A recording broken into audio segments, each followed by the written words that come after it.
o no? Sí se ve, doctora. Perfecto.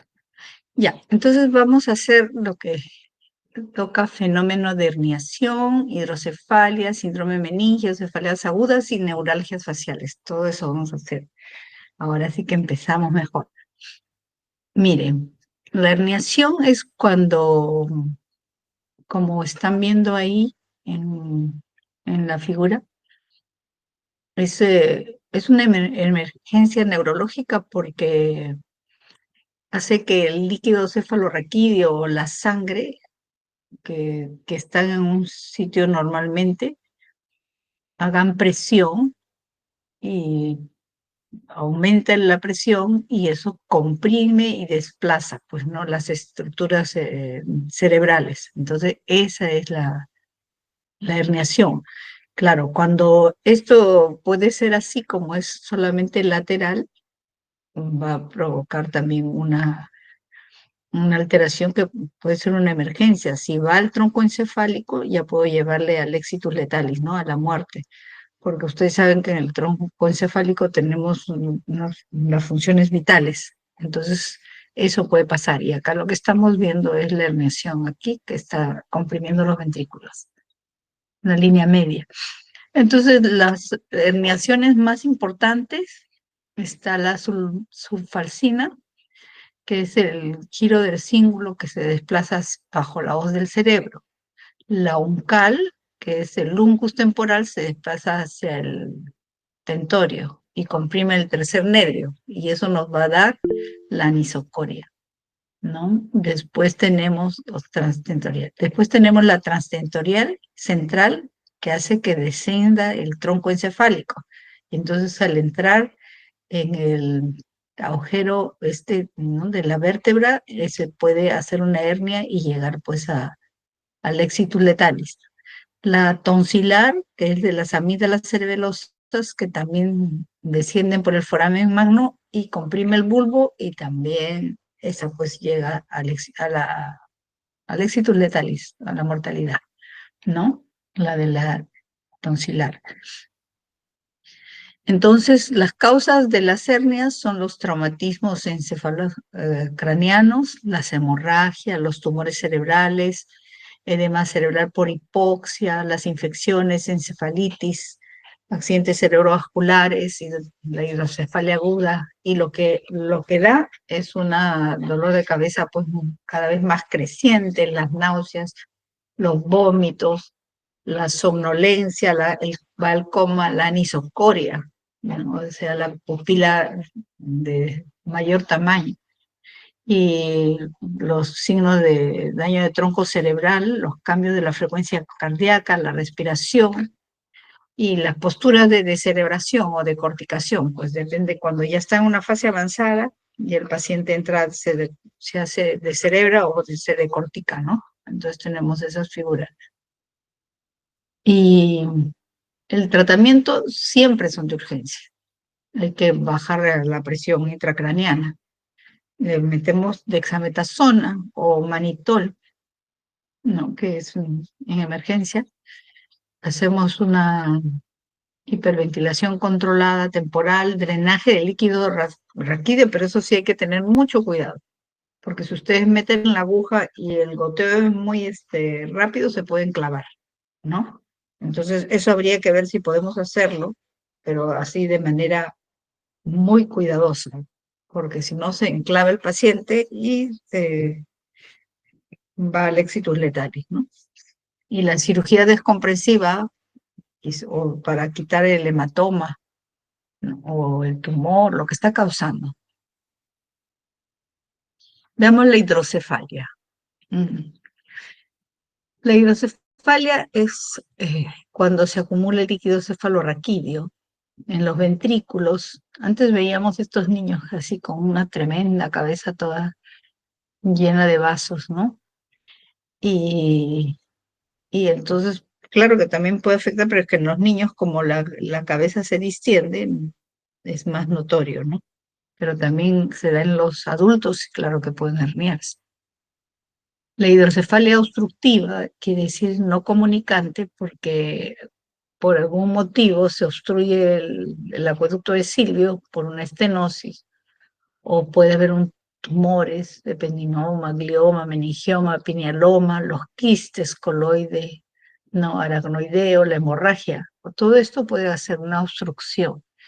Y la hidrocefalia comunicante, esta es aquella que dice el flujo dentro del sistema ventricular es normal, pero hay alteración en la reabsorción del líquido y en las granulaciones aracnoideas, y eso puede ser por meningitis, encefalitis, hemorragia subaracnoidea, procesos inflamatorios meningios y la idiopática. Y la normotensiva es del adulto, que los, eh, los ventrículos, los volúmenes del ventrículo están aumentados, pero la presión del líquido es normal, ¿no? Ese es del adulto ya mayor.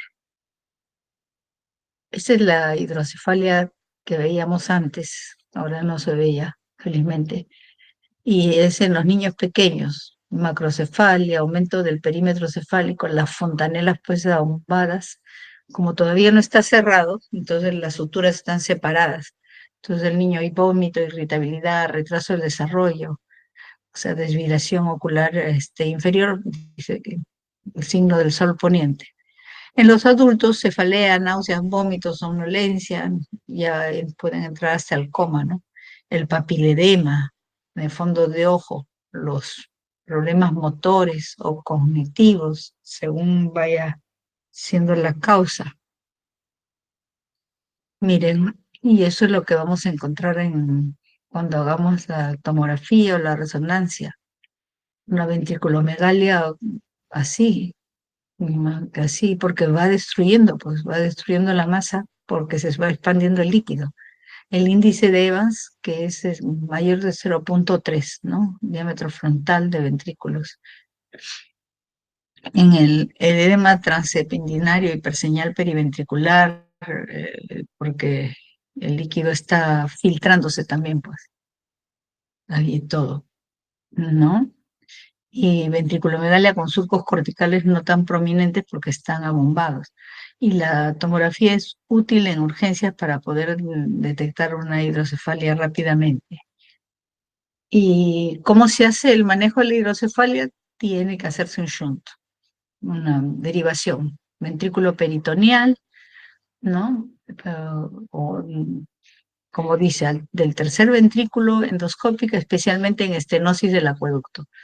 Y hay que tratar la causa, qué es lo que ha causado para que aparezca esta hidrocefalia, ¿no?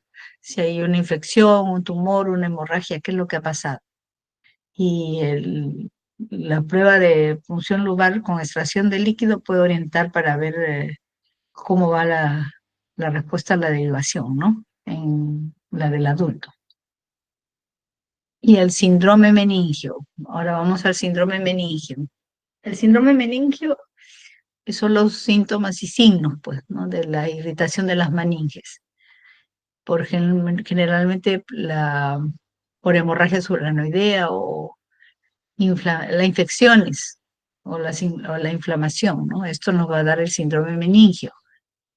Las causas infecciosas son las más frecuentes del síndrome meningio. Esto para tenerlo en cuenta, ¿no?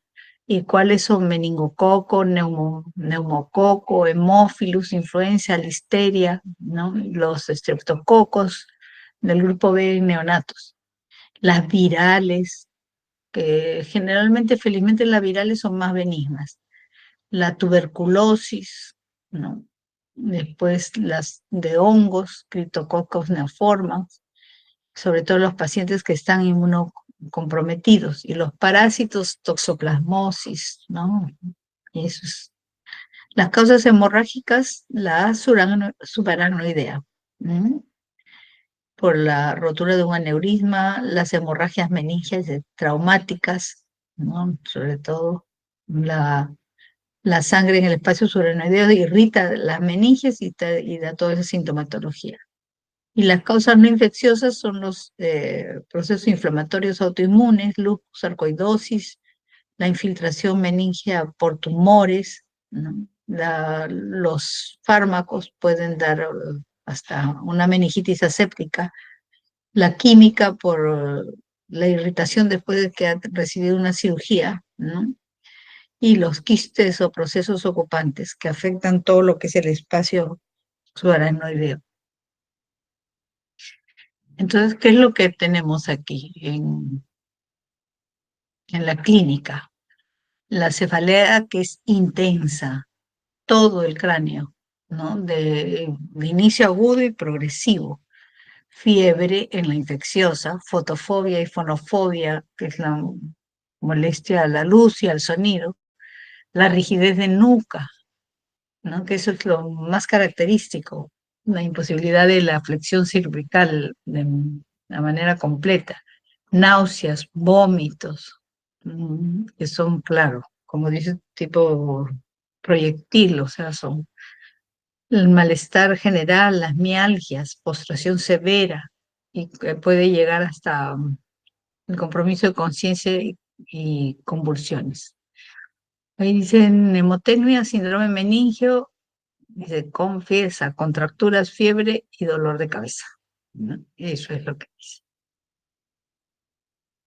Y el examen físico en los signos meningios que vamos a tener, la rigidez de nuca, ¿no? Es muy difícil flexionar la cabeza hacia el pecho, ¿no? La rigidez de nuca. Eso es lo que estamos viendo. El signo de Kerning, cuando hacemos elevar la pierna extendida y el paciente flexiona la rodilla de forma refleja, pues no puede, ¿no? Porque están las meninges están muy dolorosas, ¿no? Ahí dice, con la cadera y rodilla flexionadas aparece dolor y resistencia al extender la rodilla, irritación meningial, la irritación. Y el brucinge, al flexionar el cuello, el paciente flexiona caderas y rodillas de forma refleja, por la irritación. Y esto que dice Holt Accentuation es que le hacen voltear la cabeza de un lado a otro y el paciente no puede porque tiene mucho dolor, ¿no? Cuando le hace lateralmente. Pero eso le podemos hacer cuando tenemos una sospecha de una meningitis y todavía es leve la situación, porque si es doloroso le va a hacer mucho trauma. ¿Y cómo lo diagnosticamos? Por una PL, pues, ¿no? Para ver las células, las proteínas, hacemos gram cultivo. Y en la neuroimagen, tanto en la tomografía como en la resonancia, sobre todo aquellos pacientes que tienen hipertensión intracraneal o focalización neurológica. Hay que tener mucho cuidado, ¿no? Si uno va a hacer una PL, primero hay que ver, no quitemos el mandril, lo dejamos ahí y vamos sacando poquito a poquito para ver cómo va la presión, ¿no? Porque no vayamos a enclavar al paciente.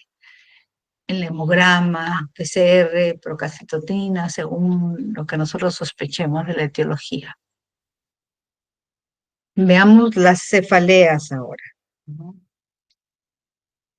La cefalea es la principal consulta neurológica. Siempre todos los pacientes, bueno, todos hemos tenido cefaleas, creo. Generan un deterioro en la calidad de vida. Y hay gasto médico, horas laborales, sobre todo pues en las cefaleas que sí son migrañosas. Y, y a veces hay muchos diagnósticos erróneos y hay tratamiento inadecuado o en exceso para el uso de analgésicos o la automedicación, ¿no? A la cefalea. Entonces, por ejemplo, acá dice, las arterias y senos venosos hacen una tracción global del tronco, dilatación e inflamación de sus paredes, ¿no? Entonces todo eso nos da dolor, es una estructura sensible al dolor. Los nervios craneales o raíces cervicales con fibras sensitivas, tracción, compresión o inflamación. Las meninges por la irritación, ¿no? Ya sea inflamación, sangre o tracción. Y los músculos epiopericraneales que se contraen, ¿no? Se inflaman y da la o isquemia. Entonces, las cefaleas primarias, estamos en la clasificación de Headache Classification Committee of the International Headache Society. Esa tenemos la clasificación esta, que dice cefalea primaria, la migraña, la tensional, la cefalea trigémino autonómicas y otras cefaleas primarias. Y las secundarias, cefalea por un TEC, craneal o cervical, como dice, una cefalea por trastorno vascular craneal o cervical, cefalea por trastorno intracraneal no vascular, cefalea atribuida a la administración o supresión de una sustancia, cefalea por infección, cefalea por trastorno de la homeostasis, cefalea o dolor facial debido a trastornos en el cráneo, cuello, ojos, oído, nariz, senos paranasales, dientes, boca o de otras estructuras faciales o craneales, y la cefalea atribuida al trastorno psiquiátrico, son secundarias. Y en tercer lugar, las neuropatías craneales dolorosas, faciales y otras cefaleas, ¿no? Ese es el otro. A ver, entonces las primarias por sí misma es una enfermedad y no porque tiene una patología subyacente, ¿no? Entonces, y son la migraña, cefalea tensional y la cefalea tipo clúster o en racimos. Mientras las secundarias tienen una etiología neurológica o sistémica, como los síndromes miofaciales, cervicales, lesiones dentales, hasta cuadros infecciosos sistémicos o metabólicos. Las primarias no tienen lesión subyacente, y son las más frecuentes. La migraña, la cefalea tensional, las algias vasculares de la cara. Esas se tratan en consulta de modo ambulatorio, no requieren más exploración complementaria ni hospitalización en la mayoría, porque a veces hay unas migrañas que sí tienen que ser hasta hospitalizadas. Y las secundarias son menos frecuentes y pueden ser muy graves, ¿ah? Por eso siempre hay que ver qué tipo de cefalea es. Hay que distinguir de una secundaria de una primaria, porque dentro de las secundarias tenemos esas que son de atención urgente, ¿no? Claro que también secundarias es secundaria a un resfriado, por ejemplo, ¿no? Ya. La anamnesis de un paciente con cefalea esa es la base para poder nosotros hacer el diagnóstico, ¿no? Entonces, cómo se instaló la cefalea, cuáles son las características de dolor, cuándo aparece esta cefalea, cuáles son los signos asociados, todo eso tenemos que preguntar. Miren, son varias preguntas. ¿Cuándo empezaron sus dolores de cabeza? ¿Cada cuánto le duele? ¿Qué características tiene el dolor para ver intensidad de evolución? ¿Cuál es su duración? ¿Dónde le duele? ¿Cómo se definiría su dolor? O sea, le dice, ¿cómo se definiría? Si es en banda, si es punzante, quemante, uno le pregunta, ¿no? ¿Y qué factores desencadenan este dolor? ¿Tiene otros síntomas acompañantes para poder ver? Pues porque de repente está la cefalea del chífal, ¿no? La del queso. ¿Qué medicamentos tomo ha tomado? ¿Tiene más de un dolor de cabeza? Y si le imposibilita, pues, ¿no? Y según lo que vaya respondiendo, entonces nosotros vamos clasificando la cefalea, ¿no? Le ponemos si son recientes, poco frecuentes, de inicio brusco, o sea, son entonces agudas, menos de 5 días. Y las recientes, poco frecuentes, de inicio progresivo, en pocas horas, días o semanas, entonces, y tenemos las cefaleas crónicas, ya, ¿no? Paroxísticas, cada cierto tiempo vienen estas dolores de cabeza. Y las cefaleas crónicas diarias, que también puede ser, ¿no? Entonces, lo importante es ver, como les decía, si es primaria o secundaria, ¿no?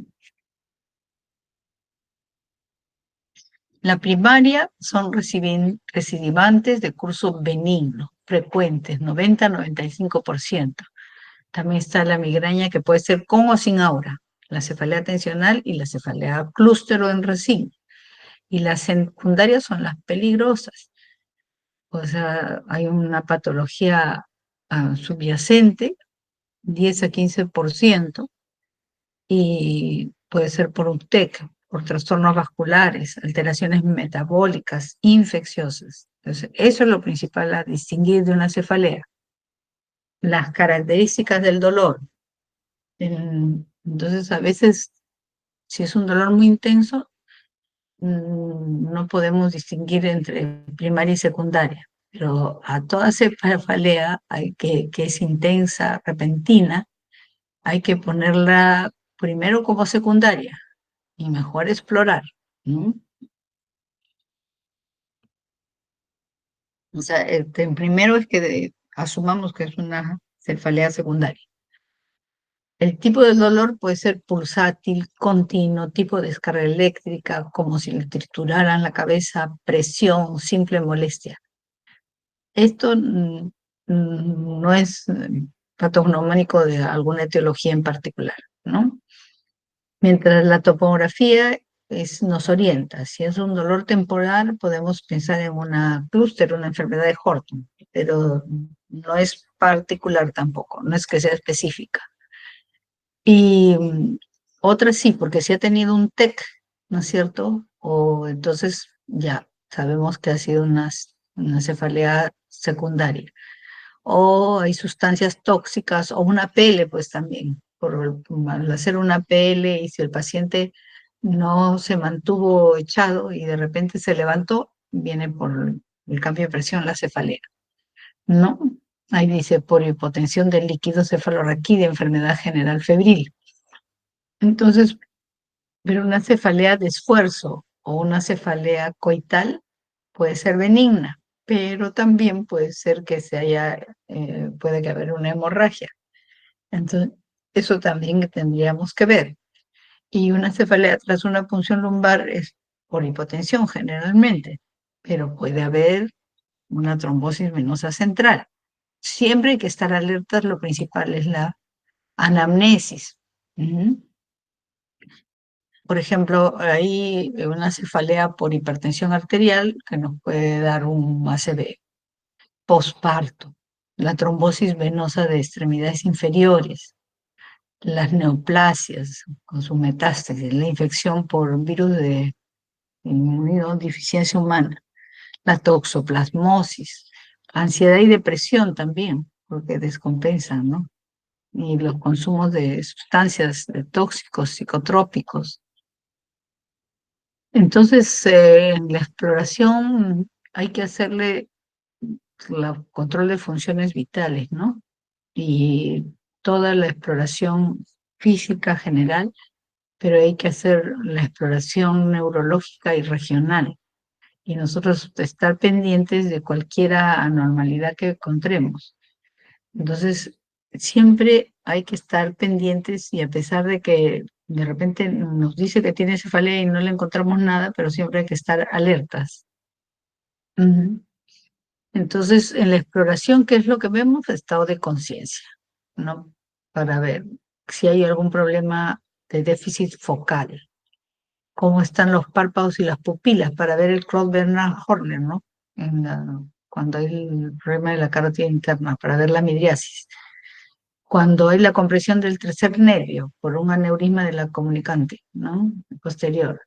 El síndrome cerebeloso, anomalías de campo visual, fondo de ojo para ver si vemos edema papilar, la retinopatía hipertensiva, la palpitación de las arterias temporales, la presión de los senos paranasales, el enrojecimiento ocular, exoftalmia, párpados hinchados, ¿no? Soplo ocular o los músculos cervicales están demasiado contraídos.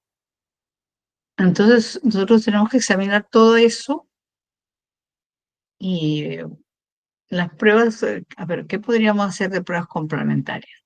Ahí dice, generalmente no nos dan más luz.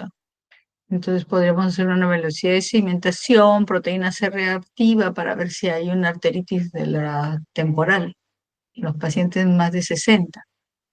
Mm, ante- pero lo que más hay que ver, podemos hacer una tomografía cerebral sin contraste o una pele, pero ya le dije que tendría que ser con mucho cuidado la pele, ¿no? Y sin sacar el mandril hasta poder ver que no hay aumento de la presión. Y en la TAC, ¿qué podemos ver?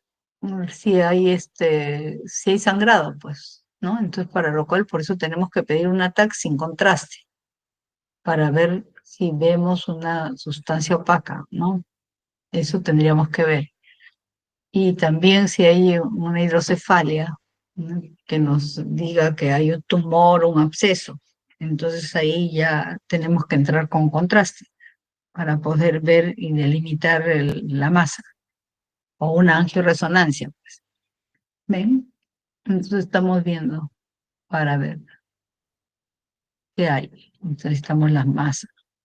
Eso es lo que estamos viendo. Aquí. ¿Ven? Acá está. Como sea el aneurisma, pues. Acá. La PL. Por eso vuelvo, eso hay que tener cuidado, ¿no? Si hay, después de la TAC vemos, entonces una cefalea reciente y poco frecuente, brusca o progresiva, con una TAC normal, que es lo que hacemos en busca de sangre, ¿no? O de meningitis, incluso en ausencia de síndrome meningio, es lo que tenemos que hacer nosotros. Las dos contraindicaciones principales para la punción lumbar son las alteraciones graves de hemostasia y la hipertensión intracraneal, porque de repente si está sangrando, pues ahí tenemos, y la hipertensión, porque si no se nos hernia y se enclava. ¿Mm? Eso es lo que tendríamos que ver. Y la ecografía Doppler cervical y transcraneal, mm, eso lo hacemos de urgencia cuando el cuadro clínico nos oriente si hay una disección de arterias carótidas o vertebrales. Y ahí podríamos ver el hematoma en la pared arterial y para ver si cómo va pues la repercusión hemodinámica. Pero primero es una tomografía sin contraste. Y la resonancia es en caso de trombosis venosas, que puede manifestarse, dice, mediante cefalea aguda aislada, con TC y PL normales. El trombo venoso se visualiza directamente en forma de hiperseñal en las secuencias T1 y T2. Si hay disección arterial, entonces para ver el hematoma de la pared, ¿no? Lesión de fosa posterior o de hipófisis, que no se puede ver en la TAC. La paquimeningitis, que cuando se le inyecta el gadolinio, la captación es difusa por las meninges. Entonces habría ahí pensar en una paquimeningitis infecciosa, o hipotensión del líquido cefalorraquídeo, porque hay la cefalea ortostática. Y la angiografía cerebral solo está indicada en dos posibilidades. Las hemorragias meningias, para ver dónde está el aneurisma que se ha roto. ¿Mm? Y aquellas cefaleas bruscas intensas que no pasan y todo ha sido normal y hay que descartar si hay una trombosis venosa cerebral, ¿no? Entonces ahí, eso es, para eso podríamos hacer. Entonces las cefaleas secundarias, y así les dije que son las más peligrosas y tenemos secundarias, puede haber meningitis, ¿no? Tumores cerebrales, hemorragias intracraneales, arteritis de la temporal y también está el glaucoma, secundario. Entonces la hemorragia solanoidea ya sabemos pues que ante un dolor agudo, ah, que la cefalea puede presentarse, como dice, aislada, sin síndrome meningio, solamente le duele la cabeza. Puede no tener, a veces cuando tienen un accidente vehicular, es el que se para, atiende a los otros y después viene todo, ¿no? Por eso dice, porque va sangrando poco a poco, ni alteración de conciencia. El diagnóstico positivo se basa en la realización urgente de una tomografía, sin contraste, ¿no? Y en todos los casos en que esta sea normal, hay que hacer una PL para investigar los pigmentos biliares, ¿no? Y la resonancia no es la primera instancia, salvo que, por ejemplo, en el hospital, en el neurológico, si se ha malogrado el tomógrafo, entramos con una resonancia, pero hay que adecuarlo. Eso hay que verlo. Entonces, porque lo que tiene que ver es derivarse al paciente, pues miren ustedes esta hemorragia, ¿ve? Mm, al toque, neurocirugía, ¿no? Entonces aquí tenemos, ahí está la hemorragia, ¿ves? En el polígono de Willis. Ah. Ahí está la hemorragia. Y las cefaleas secundarias siguiendo la meningitis y la intracraneal. A ver, la cefalea meningitis es aguda e intensa con rigidez de nuca. Aquí también, aguda e intensa con rigidez de nuca. En la meningitis hay fiebre, acá no hay fiebre, en la intracraneal. Y acá esta meningitis se confunde con la jaqueca, cefalea martillante, fotofobia, náuseas y vómitos. Y en la intracraneal tenemos que hacer una punción lumbar para poder ver el diagnóstico. En el tumor cerebral y la arteritis del temporal. La cefalea del tumor cerebral es intermitente, profunda, sorda y de intensidad moderada. En la arteritis es un trastorno inflamatorio de las arterias temporales. Es más frecuente en ancianos y mujeres, ¿no? Esta, la del tumor cerebral, empeora con el ejercicio o cambio de posición. En esta, acá hay náuseas y vómitos, y después de iniciarse o de toser, por ejemplo, ¿no? De inclinarse o de toser. Y en la temporal hay dolor, malestar muscular, dolor unilateral o bilateral y de localización temporal, la arteritis temporal, más en ancianos y mujeres. Acá tenemos también la cefalea por el arco cigomático, ¿no? Que está ahí. Por la articulación de la mandíbula también da dolor de cabeza. Y el glaucoma, eso es una cefalea también aguda y secundaria. Náusea y vómito, dolor intenso ocular, ojo enrojecido, con pupila fija y dilatada. También es esa. Y las cefaleas en los hematomas o los infartos cerebrales, eso es también eh, porque hay focos, ¿no? Hay signos neurológicos focales y alteración de la conciencia. Y en los hematomas y en los infartos edematosos del cerebelo puede haber una cefalea aguda intensa con vómitos, pero sin un síndrome cerebeloso claro. Y esto más se hace con el diagnóstico de una tomografía urgente para ver la hiperdensidad del hematoma. Y más difícil es si es una isquemia, porque a veces ni se ve, ¿no? Y a veces solamente cuando hay comprensión del cuarto ventrículo. Entonces ahí tenemos que derivarlo a neurocirugía. Ah, miren, ahí el hematoma. Eso es lo que se ve en la sustancia opaca, ¿no? Radio opaca para ver la sangrado. Y las disecciones arteriales, es una frecuente la disección al 75% de los casos. Y es con un componente cervical, un dolor látero cervical de las disecciones carótidas, dolor retroauricular de las disecciones vertebrales. Y el diagnóstico es con la ecografía Doppler, ¿no? Y se completa con una angioresonancia.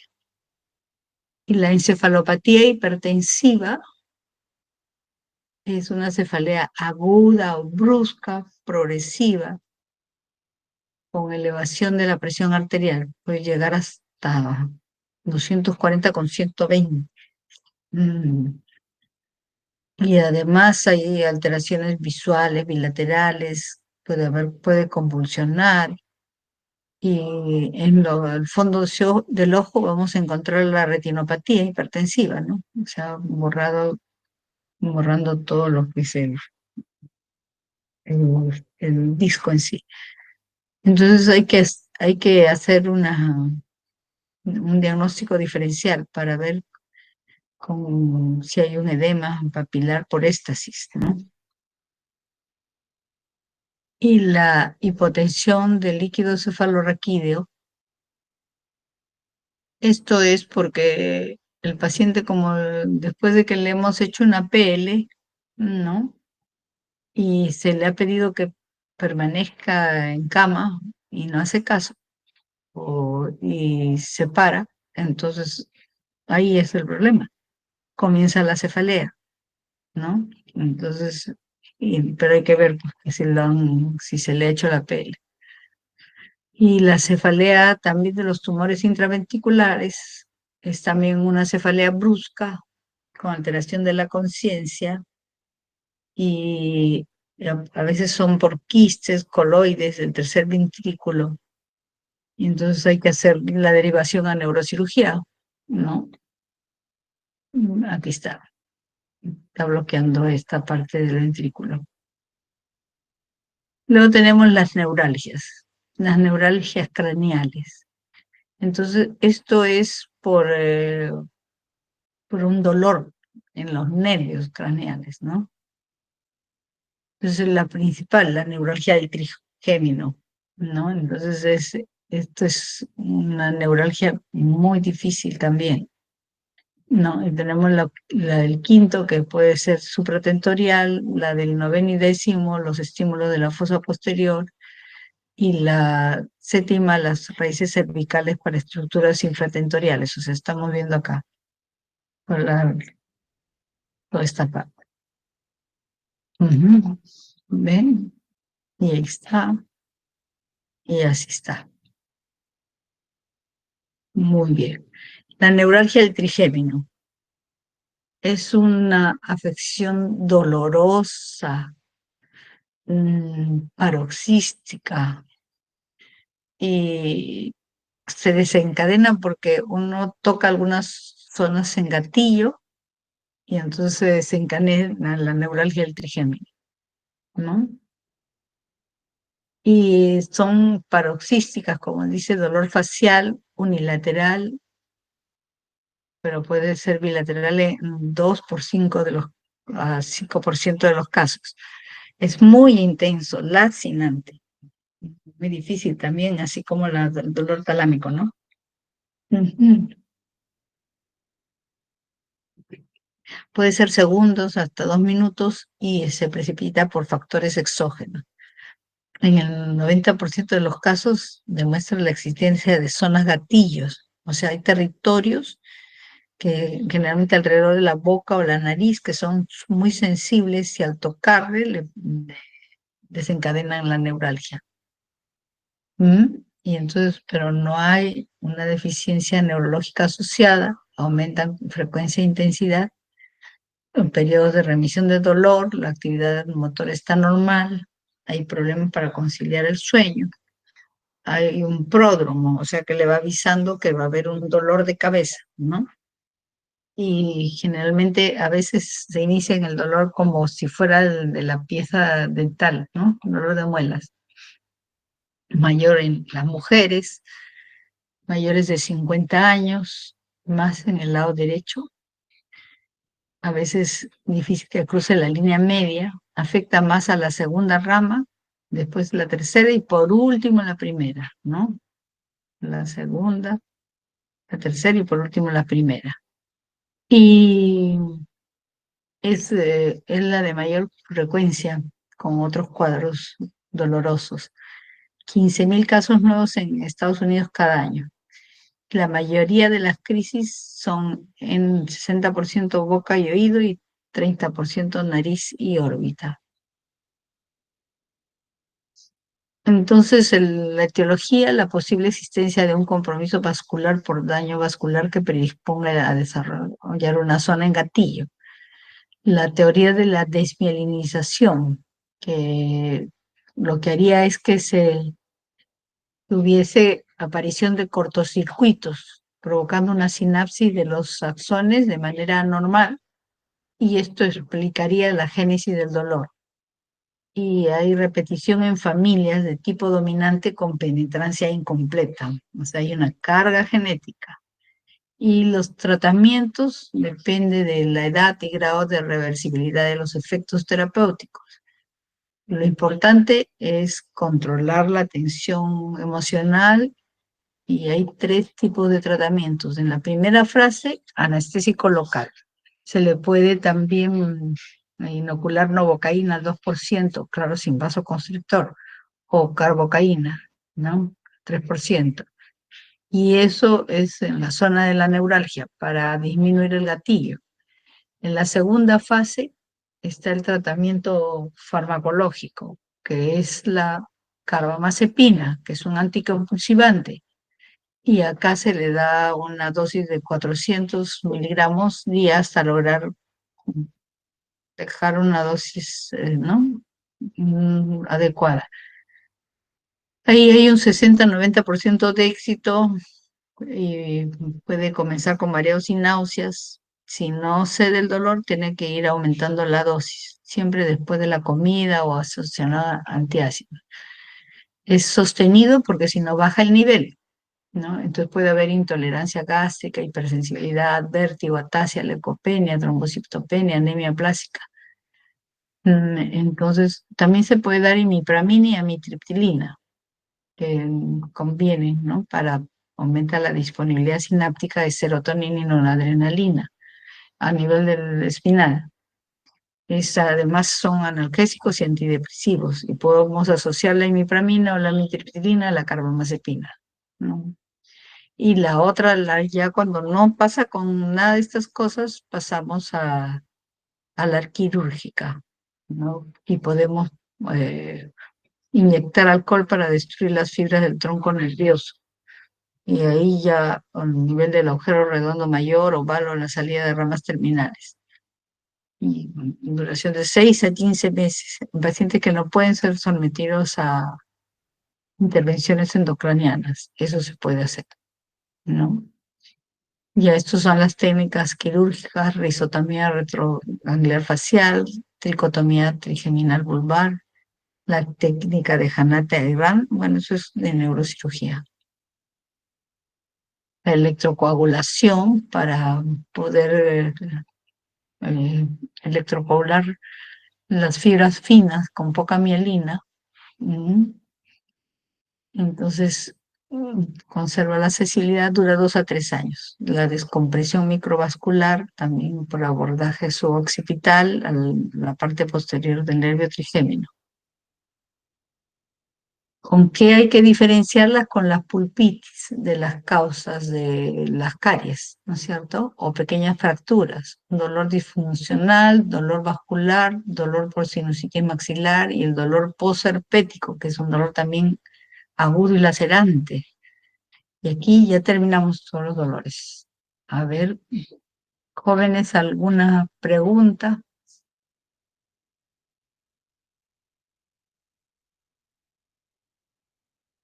A ver.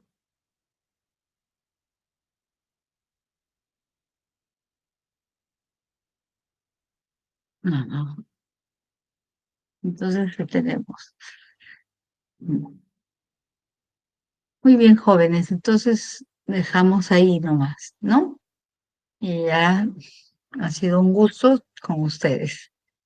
Tengan una buena noche y que mejor examen. ¿Ah? Muchas gracias, doctora. En nuestro examen es este sábado, si nos puede dar alguna recomendación respecto a los temas que nos ha dictado, algunos consejos. De todas maneras, ustedes tienen que ver, por ejemplo, lo de la herniación, que es importante, ¿no? Que es, que no hacer. En lo de la migraña, de las que, como ustedes van a tener el sábado, hay que estar pendiente de los signos meningios, porque ustedes son semiología, ¿no? Eso tendríamos que ver. Y en la parte eh, de los trastornos sensoriales, tendríamos que ver, de repente no tanto batiestesia o algo de cómo se examina la sensibilidad profunda, ¿no? Que podría ser con ustedes. ¿Ya? Ya pues chicos, entonces ahí que les vaya muy bien, ¿ah? Ya, hasta Muchísimas luego, gracias, doctora. hasta Buenas noches. luego, hasta luego.